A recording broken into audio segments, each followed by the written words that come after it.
Assalamualaikum warahmatullahi wabarakatuh. Perkenalkan, nama saya Karlina, kelas 4C, Prodi S1 Manajemen Universitas Singa Perbangsa Karawang. Saya akan membawakan topik yang berjudul Trait and Skill Leadership atau sifat dan keterampilan kepemimpinan. Kepemimpinan didefinisikan sebagai kemampuan untuk mempengaruhi, menggerakkan, dan mengarahkan suatu tindakan seseorang.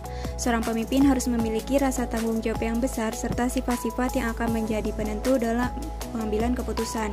Nah, selain sifat, seorang pemimpin juga harus memiliki berbagai keterampilan yang mendukung serta mempermudah jalannya suatu organisasi. Nah, apa aja sih sifat dan keterampilan tersebut? Mari kita simak pembahasan berikut. Submateri pertama ada trait leadership atau sifat dari kepemimpinan. Dijelaskan menurut Robin, teori kepemimpinan berdasarkan sifat adalah teori yang mempertimbangkan kualitas dan karakteristik pribadi yang membedakan pemimpin dan bukan pemimpin. Sedangkan skill leadership menurut Gary Yoke merujuk kepada kemampuan seseorang untuk melakukan kegiatan kognitif atau keperilakuan. Sementara itu, menurut Hadari Nawawi, kepemimpinan yang efektif merupakan proses yang bervariasi karena dipengaruhi oleh kepribadian pemimpin dalam mewujudkan hubungan manusiawi dengan orang-orang yang dipimpinnya. Di dalam proses seperti itu, kepemimpinan akan berlangsung efektif apabila fungsi-fungsi kepemimpinan diwujudkan sesuai dengan tipe kepemimpinan yang mampu memberikan peluang bagi orang yang dipimpin untuk ikut serta dalam menetapkan dan melaksanakan keputusan-keputusan. Ada beberapa trait leadership yang perlu diperhatikan oleh seorang pemimpin. Yang pertama, pemimpin harus memiliki karakter yang kuat. Karakter ini meliputi karismatik, integritas, komitmen tinggi, dan bersikap adil, di mana karakter tersebut bisa menempel ke diri seorang pemimpin sehingga menjadi ciri khasnya. Yang kedua, pemimpin memiliki visi dan misi yang jelas agar organisasi yang dipimpinnya berfokus terhadap tujuan. Yang ketiga, pemimpin dapat berkomunikasi dengan baik. Dengan komunikasi yang baik, seorang pemimpin pada akhirnya mampu membangun keakraban dengan para bawahannya serta membangun fondasi hubungan yang kuat. Yang keempat, pemimpin mampu menggiring anggotanya tanpa paksaan. Nah, hal tersebut dapat terwujud apabila pemimpin tersebut memiliki pengaruh yang kuat serta mampu memotivasi bawahannya. Lalu ada sifat kepemimpinan yang berhubungan dengan leadership efektif. Yang pertama ada energy level and stress tolerance yang membantu para pemimpin mengambil keputusan dalam keadaan yang menekan sekalipun. Yang kedua ada percaya diri. Nah, tanpa kepercayaan diri yang kuat, seorang pemimpin berkemungkinan kecil melakukan upaya yang berpengaruh. Nah, yang ketiga ada integritas pribadi yang berarti perilaku seseorang konsisten dengan nilai-nilai yang dianutnya. Selanjutnya ada skill leadership yang efektif menurut Gary Yoke terbagi ke dalam 3 kategori keterampilan. Yang pertama, keterampilan teknis yang meliputi pengetahuan tentang metode, proses, prosedur, dan teknik untuk melakukan aktivitas khusus, dan kemampuan untuk menggunakan alat dan perlengkapan yang relevan dengan aktivitas tersebut. Yang kedua, ada keterampilan interpersonal, yaitu pengetahuan tentang perilaku manusia dan proses interpersonal, kemampuan untuk memahami perasaan, sikap, dan motif orang lain dari apa yang mereka katakan dan lakukan, serta kemampuan untuk berkomunikasi dengan jelas dan efektif.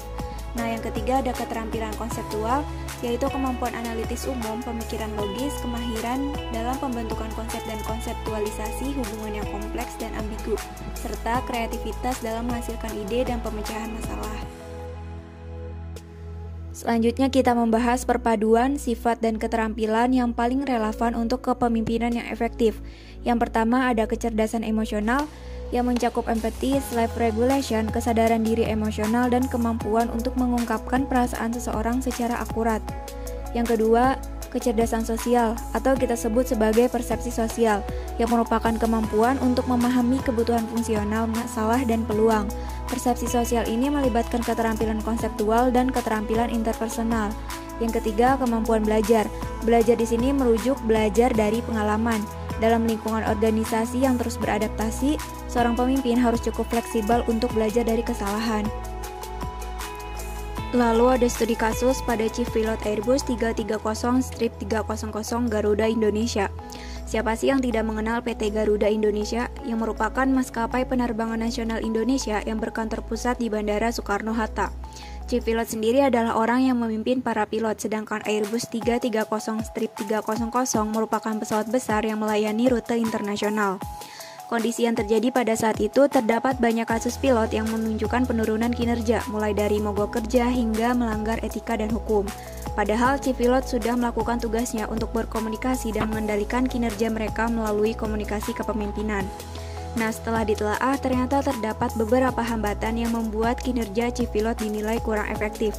Yang pertama ada hambatan fisik. Seperti yang telah saya jelaskan, pesawat Airbus ini melayani rute internasional yang mengharuskan pilot menginap di suatu negara. Satu-satunya media komunikasi yang dapat digunakan chief pilot hanyalah mobile phone, di mana diakui oleh beberapa pilot komunikasi tanpa tatap muka ini dinilai kurang efektif. Yang kedua, ada hambatan psikososial yang terjadi pada sebagian kecil pilot yang merasa kebutuhan dan harapan mereka belum terpenuhi oleh PT GI, sehingga para pilot tersebut merasa tidak dibela oleh chief pilot sebagai pemimpinnya. Selain itu, chief pilot memimpin para pilot yang mayoritasnya adalah senior. Hal ini memungkinkan para senior tersebut memiliki kecenderungan untuk meminta penghormatan yang lebih. Bagi kalian yang menyimak video ini dari awal hingga akhir dan mendengarkan penjelasan saya mengenai studi kasus Chief Pilot Airbus 330-300 Garuda Indonesia, mungkin bisa memberikan solusi yang paling tepat untuk permasalahan yang dialami Chief Pilot tersebut. Sebelum saya tutup, ada sebuah tambahan video yang mungkin bisa menambah motivasi kalian setelah melihatnya. Saya ucapkan terima kasih, sampai jumpa di video-video saya selanjutnya. Leader doesn't have a fixed style, right? Some leaders good at speaking, some leader never speak by actions. Leadership doesn't have a style. Everybody can be a leader. A good leader should have a vision.